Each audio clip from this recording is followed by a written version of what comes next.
Hola, MMA connoisseurs, cage fighting connoisseurs, excuse me. This is Kid Nate of BloodyElbow.com, joined once again by the inevitable, ineluctable, ineffable Eugene S. Robinson, author of Fight, Everything You Ever Want to Know About Getting Your Ass Kicked, but we're afraid you'd get your ass kicked for asking. That Eugene, completely massacred the title, but that's okay.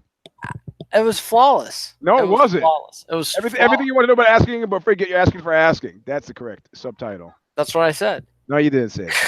Roll the tape back, Zapruder it. You did not say it. No, we look forward, not back. Yeah, that's right, man. I spent too much of my life going backwards, bro. We need a disclaimer because this is the UFC Hamburg Care Don't Care preview. Crybabies, bedwetters, greedy bread gobblers, work-shy individuals, grumblers, malingerers. This has bedwetters. I mentioned bedwetters. This has less to do with your skills and talents as a fighter and much more to do with the marketing heft and weight put behind you by the overlords at WME Endeavor and the UFC, the bald one. If you get put on the don't care list, don't come crying to us. The way to get out is simple. Fight an exciting fight. Until then, don't come crying to us, bedwetters. Well said. Well said. So here we are. Before we get started with this show, let's look at last week's tote sheet. Again, Kid Nate got shellacked. You were so close and yet so incredibly far away. No, predicting the future is a mug's game, Eugene. Anybody knows that about life doesn't do this, right? I've heard. Yes, if you're good at predicting the future, you're some sort of witch. I'm Negrodamus. Negrodamus, yes, the great Paul Mooney creation from the Dave Chappelle Show. Mm-hmm. All right, so we've got UFC Hamburg Sunday afternoon. So it's like a Chicago song or whatever. It's 3 fights on Fight Pass at 10:30 a.m. Eastern, 7:30 a.m. Pacific, and then we've got 10 fights on FS1 starting at noon Eastern, 9 a.m. Pacific. Main card starts at 2 p.m. Eastern, 11 Pacific. So I'll be working. Sunday. I'll be working. Yeah, standing out in a thunderstorm in the hot rain, listening to Hillary Clinton announce her candidacy. Yeah. President for life. I keep being told that's not going to happen. So I see. But what's happening? These like jerk offs are like two inches from me right now, live chatting as we do the show. like at the end of my arm right now.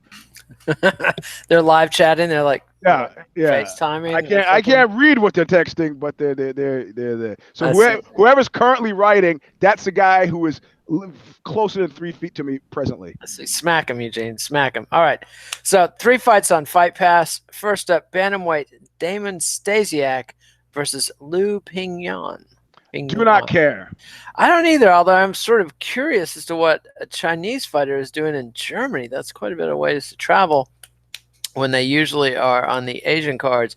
All right, light heavyweight Jeremy Kimball versus Darko Stosic. Well, if you want to stop for a second and go back to some of the things we said last night on If I Did It, I mean, I think like Bud Schulberg and What Makes Sammy Run, I think we're in the same sort of place here. What made Joe Silva quit? We're seeing it right now, man. Why is a Chinese fighter on a Hamburg card? Probably because they have to give him a fight, contractual obligation. Yeah, man. There's no rhyme or reason. We're in that scene in Apocalypse Now. It goes, who's in command here? Ain't you? Exactly. So to be clear, I don't care about this fight. If I were to do a remake of Apocalypse Now, Eugene, you could have the Marlon Brando role on one condition. I eat bugs? No. You have to. If you come in shape, then you'll be, shirtless and aesthetic, sort of the way Coppola originally envisioned. For extra money, you can come in bloated and grossly overweight, but then you have to perform shirtless and eat a lot of ripe fruit, which Brando refused to do. He refused to eat the ripe fruit? Yeah, he refused to be shirtless. That's why he's in that smock. Because he's vain. No, I would be glad to gain the weight. As it is, some guy on one of the old and then to show off the moves. Yeah. Oh yeah. Some guy on one of the show stompers not too long ago, like 2 or 3 ago, thought he would like hurt my feelings by going, you're fat. Look at you, you're fat with your double chins, you fat fuck. I'm like, man, apparently you didn't watch the old Knuckle Ups to figure out what way to irk me, because that doesn't really work. I don't fuck, man. I'm glad to be fat. Like Root Boy Slim sang, dare to be fat. Fat is where it's at. Having a ball with cholesterol. That don't matter at all, y'all. So yeah, it'll catch up with you, Eugene. It'll catch up with you. All right, so light heavyweight Jeremy Kimball versus Darko Stosiak. Don't care, man. No, me neither. Sorry, guys. Bantamweight. I like the name. I like the name. Which one? Jeremy Kimball? Darko. It's got a certain. Oh, Darko. Yeah. Darko. Donnie. Fine. Donnie. All right. You know that movie? Yeah, I know. Me too, man. I had a problem with it. Satisfy. All right. Bantamweight. Davy Grant versus Manny Bermudez. Almost, not quite. Yeah, Davy Grant is somebody I'm tempted, but almost, but not quite, man. That's the point that we made on the show that you missed last night. Was about how I said, okay, who's in the Lost Battalion? I said the whole Phantom Toll Booth classification is in the Lost Battalion because there's nobody driving this thing, man. There's no Joe Silva. Sean Shelby, also known as Keith, is just trying to hold on to his job. Yep, he's just shuffling pieces around. All right, so now we get to the Fox Sports. Okay, sorry. I had to use my incredible hand speed. I see. It was the dick pic was that good? No, it wasn't a dick pic. He's persisting with this fucking real estate thing, and he's going to try to buy a house in a place that the week he moves in, a hurricane will strike. Yeah. Is he on the Florida coast? Is this what he's talking about doing? Is it the Florida coast? No, this is Branson, Missouri. Oh, Branson, Missouri. Branson, Missouri? When that earthquake comes, he'll be... There's not earthquake is from fracking in Branson. Otherwise, it's not going to happen. No, there's an enormous... The biggest earthquake in U.S. history was in Missouri. Biggest earthquake in U.S. history was in Missouri. In 1811. And that fault 1811. Eerily quiet ever since. Yep, yeah. So... All right, but now let us take a moment to imagine the grim vista that is a Fox Sports 1 card on a Sunday afternoon.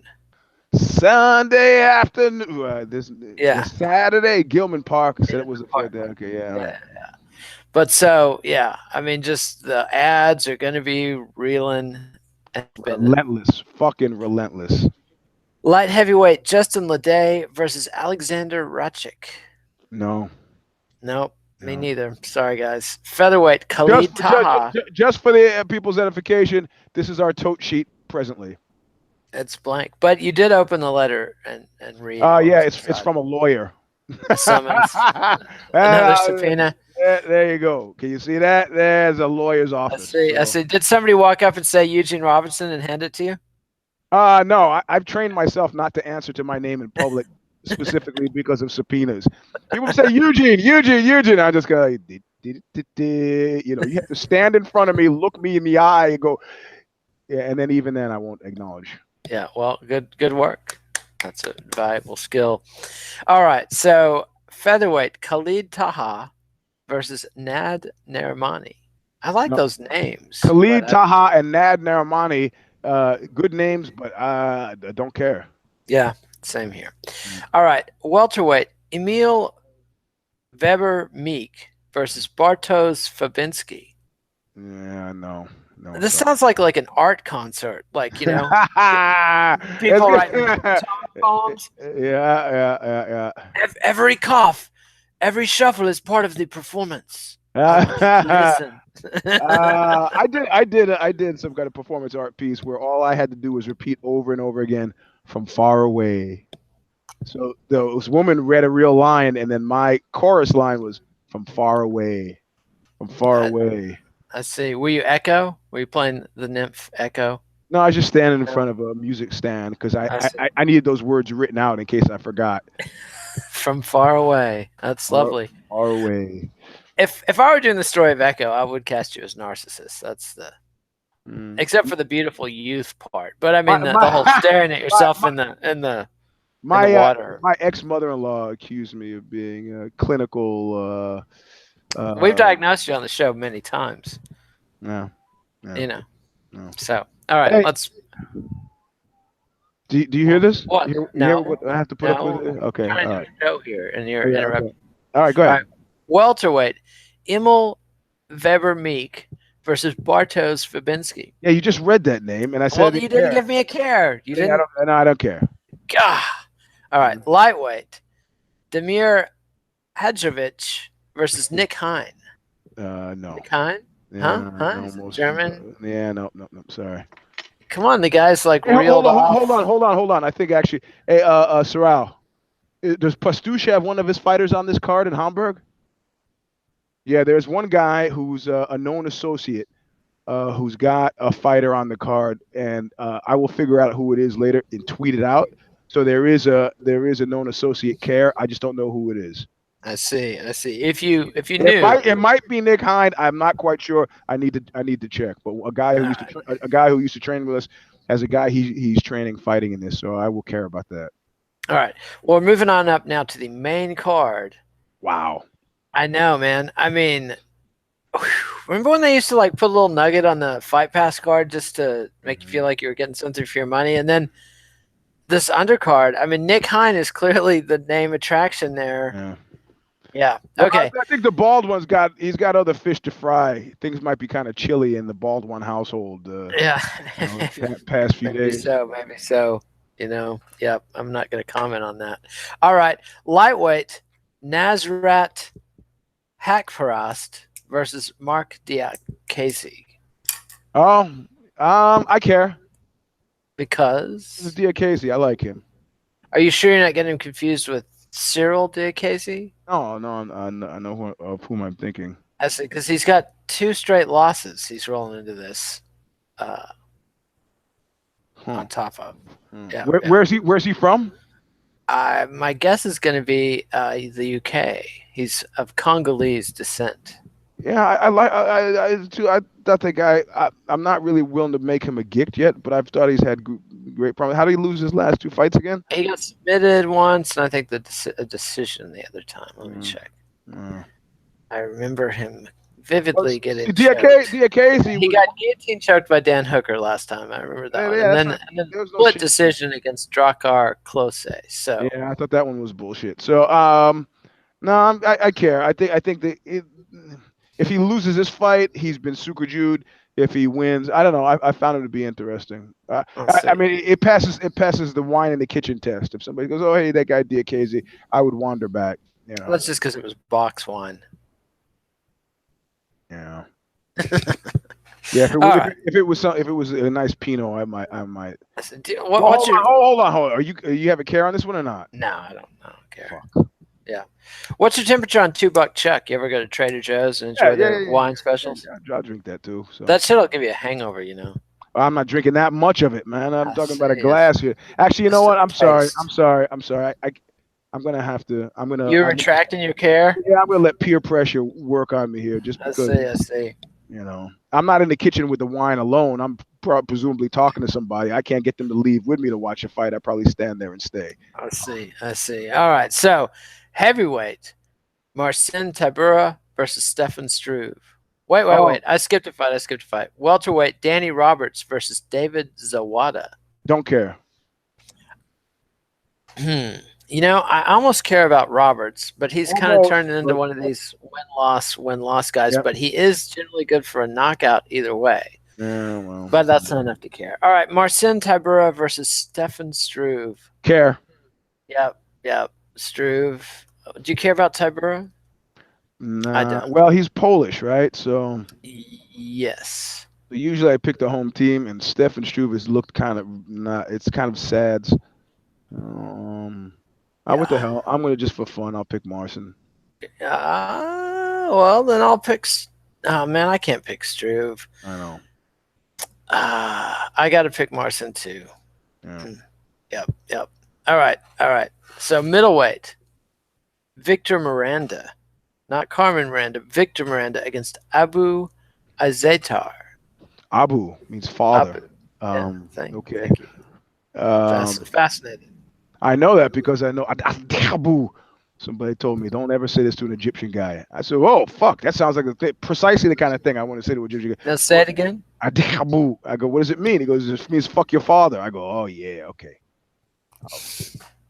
I've never I forgotten see. that. I haven't I had the see. occasion to use it, but I'm itching to do so. So you were taught by an Arab man in the Middle East to say "fuck me, daddy." Is that An that way? Egyptian guy, and it was in Lower Manhattan, so I completely see. different. I see. Okay, it was sort of similar to what happened to Lawrence of Arabia.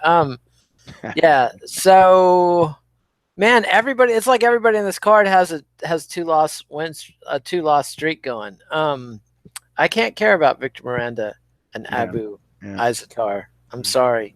And with this few cares, we have to lard the show up with gibberish and nonsense. So I guess I'll ask you some more music picks. Well, hold on. Is that it? Did we get to the end? There's a co-main event and a main event. Come on, I'm not just gonna lard the show up with filler after we've given away the main event. I mean, come on. Okay. So, Scratch Acid or Jesus Lizard? Oh, I'm gonna have to say Scratch Acid, man. Scratch Acid. Yeah. Really? Yeah, because Did you see them live back in the day? we played with them. So but no, not Whipping Boy. Oxbow in the Scratch Acid reunion of maybe 2000. But so it's not the same thing. But I have to say, what it took artistically and in terms of collective community will to do music like Scratch Acid when everybody was doing 1 2 3 4 1 2 3 4 was more than it took to Jesus Lizard was a natural, sensible, easy evolution. It was much harder to be when everybody else was doing that 1 2 1 2 1 2 stuff to go and say, I want to do Scratch Acid. And I remember people talking about it and saying, oh, it's weird. Fair enough. Okay. I'm being shown strange things. Anyway, so I would say, I remember, like, for example, I'll give you a prime example of what I mean. Okay, people who know hardcore, like Whipping Boy, I'll see guys backstage, like at Door Festival. I saw some of the cats from Agnostic Front. I haven't done Whipping Boy since 1989, and that's how they identify me still. They said to me at Door, "What are you doing here?" I said, "Oh, Oxbow's got a show." They go, "Who?" Man, that's how thick that fucking wall was, man. So to do Scratch Acid in that kind of environment back in 82, 83, that was something else. And I like there were bands who were like primed, had primed for post punk right out the bat. And I would say, there was a band from Wisconsin. Killdozer? Well, Killdozer for sure, but I would put them in the post punk category. But Mock Mensch, fuck, it all floats away from you. But there were a few in each city that were doing like interesting shit, like Dekreuzin for a while was poised. In my room, it's all white, and then they got seduced by the heavy metal thing and decided, okay, we're going to be kind of have a heavy metal band. So it was a decision point that people had to, and it was aided and abetted. People don't give them credit for your local boys there, Butthole Surfers had kind of created an avenue where if you didn't want to keep playing punk rock, but you weren't ready, or the public wasn't really receptive to post-punk, you could do this kind of weird little isthmus of different type of music. So, I see. Well, I just interviewed James Burns, the author of the Butthole Surfers Oral History, Let's Go to Hell, yesterday for the Let It Roll podcast, and that'll be out Monday. LetItRollPodcast.com. So, yes. I will listen to this. Well, excellent. Okay. I'll be sad that he won't put in there my pronouncement from 1983. Those guys are good, but they'll never make it with a name like that. Well, you aren't alone, Eugene. It didn't take a genius to predict that was going to be some name trouble. Yeah. For them. Right. All right. One more. Steel pole bathtub or no means no. Oh, that's tough, but I'm going to have to go with Steel Pole. And I'm going to say Steel Pole for a very simple reason that Boner Records, Tom Flynn's label, Tom Flynn from Fang, who was always doing weird, was always doing weird music that was really cool and continues to do so today. Cornelius and the Cornelius Asperger's and the Bikutrious Unicorns, his band with Dave Chavez, who used to be in Code of Honor and had Sam from Fang singing for a period of time at least, all of his bands have been really cool, weird, and interesting. And Steel Pole Bathtub, Bullhead, the Melvins record, Bullhead, one of their better records, was on Boner, and No Means No made the tactical error of being on Alternative Tentacles, man. And I think that's a place where good creative bands go to die, you know. I mean, I get their announcements and it's shtick, you know. They got the band where they all dress up like Arnold and I don't know. It's okay, man. You know, whatever. Ouch. It's just, I mean, you know what word would make me upset if they ever included it in a review of anything I ever did? Bratty. And that's bratty. And that's a word that I'm sure Biafra feels perfectly fucking comfortable with, you know. I don't know. Well, he is bratty, Eugene. No 62-year-old man is bratty, okay? If he's doing the Jello shtick, it's bratty. Yeah. Well, it's not a good look. It's not a good look at 62. Okay. Cows or laughing hyenas? Oh, you finally fucking got me. Jesus Christ. I was waiting for you to get me. It was way too easy before then. That's a really, really, really, really tough one. That's really, really, really fucking tough. I mean, what if we're only talking recorded music, not live performance? Same, man. Same. That's really, really, really, really fucking tough. I mean, I would even put these guys on the opposite sides of the same coin. They were both phenomenal groups. I'm gonna have to say that here, if I have to make a decision, I'm gonna go with Laughing Hyenas. Why? Because you're a front man. Because I'm gonna look back and I'm gonna look forward, and I feel good doing both of those things with the Hyenas. I feel good about Negative Approach. I feel good about Easy Action, the bands immediately before and immediately after. Whereas the Cows, you know, they were the Cows. I don't know what they were before. I think Heroin Sheiks before. No, Heroin Sheiks after was Heroin Sheiks, and I don't know what they were before, but they did. You know, I prize staying power. You know, I mean, to me, I find Ian MacKay not very interesting, but slightly more interesting than Rollins because he's still doing stuff. And I have to say, the Evens, the band with his wife, is pretty fucking good, man. Didn't want to admit that at first, but with Shuffle makes you admit things you wouldn't ordinarily admit. And every time a fucking song comes up, you know, that's an Evens song, I go, fuck, who the fuck is this? And then it's the Evens, and I'm like, okay, cool, I got to give it to you. It's, you know, you made me look, right? So, I see. Made you look. All right, last one. Big Boys or the Dicks? Big Boys, easy. Big Boys, really? Wow. Yeah. Much more interesting than Dicks. Well, maybe musically, but Gary Floyd was one of the great frontmen and singer-songwriters. I think Gary Floyd is phenomenal, and I've had the good fortune to sing with him one time, weirdly enough, on a Dead Kennedys recording. I think the song was Chicken Farm. Yes. Yeah, so... yeah, there you go. Well, controversial. I'd have to go with the Dicks on that last one. All right. Really? Yeah. Why?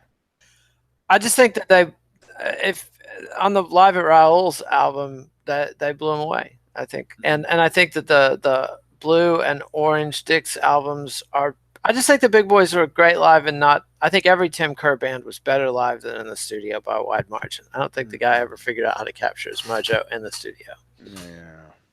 So not that I ever got to see the Big Boys, but I've heard how great they were live. So, and I mean, not that I don't love their records, but I just love the Dicks more. All right. So co-main event, light heavyweight. I'm sorry, you love Dick more? Is that what you said? The Dicks. I'm sorry, I had that. I got a laugh out of the peanut gallery here. Yeah. That's what he said. That's all I heard. So I didn't.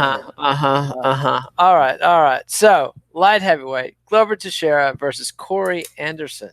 Is this the fucking main headline? No, this is the co-main. This is how stacked this card is. We've got no. I care about that. That's a good fight. Yeah, exactly. This is, I mean, you know. I care about that. Corey Anderson versus Glover Teixeira.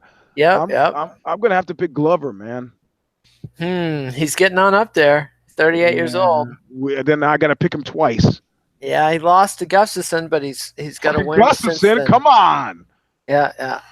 So you're gonna pick Glover over Corey? The hand is written, man. The hand is written right there. Well, then I'll pick Corey just to spite you. Why don't you just pick Francis Carmont and call it a day?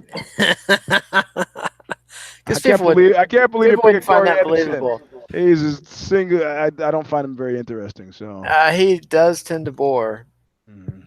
His mastery of the wall install technique. I'm always calling my kid. Yeah, I'm like, kid, come here. Look at this. Look at the way he pins him up against the wall and holds him there. Look at that technique. I can very precisely. I mean, it was that line from that black flag. So from the start, I see the end. I can really pretty accurately predict exactly what his portion of the fight's going to look like. I don't, come on. I don't feel. Yeah. I don't think Teixeira is the guy to try that shit on either. Yeah. So, well, he's been training with Chuck and Hackelman. I don't know, man. I think he moved on a long time ago from those guys. Really? Okay. Yeah. Oh, yeah. A ways back. Okay. A ways back. Let's see. Yeah. Finley Feliz Sr. seems to be his coach currently. Oh, okay. All right. Everybody knows him. Yeah. A household name, at least in his household. All right. So now we've got the main event, light heavyweight Anthony Smith versus Mauricio Shogun Hua. Oh my God. I know, man. Oh, let me. I've got two Brazilians here. Let me ask. You know, Shogun's only 36 now. Jesus Christ! Really? He's got a 3-fight win streak going too. Okay. All right. Here you go. Anthony Smith versus Mauricio Shogun Hua. What do you think? Who wins?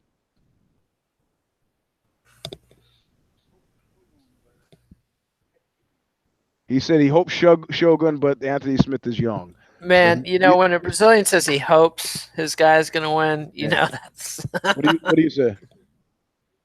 You think? Yeah, I think they're all in. He doesn't know who Anthony Smith is, so that's. I see. Well, Anthony Smith, he might want to retired Rashad Evans in his last fight. Yeah. You might recall. Yeah, that's right. Yep. And so this is a pretty soon of a fight for him, but still. Yeah. Turned around just like 1 month later. So we care. I guess that's what we're saying. We care. Yeah, it's a main event. So you have a pick? They're feeding Shogun to this kid. I pick Anthony Smith. He's on a Legends retirement tour. Yeah, I think you're right. Don't you wish somebody would retire the Stones? Like I do. I really do, man. It's like I just don't understand why. I don't understand why.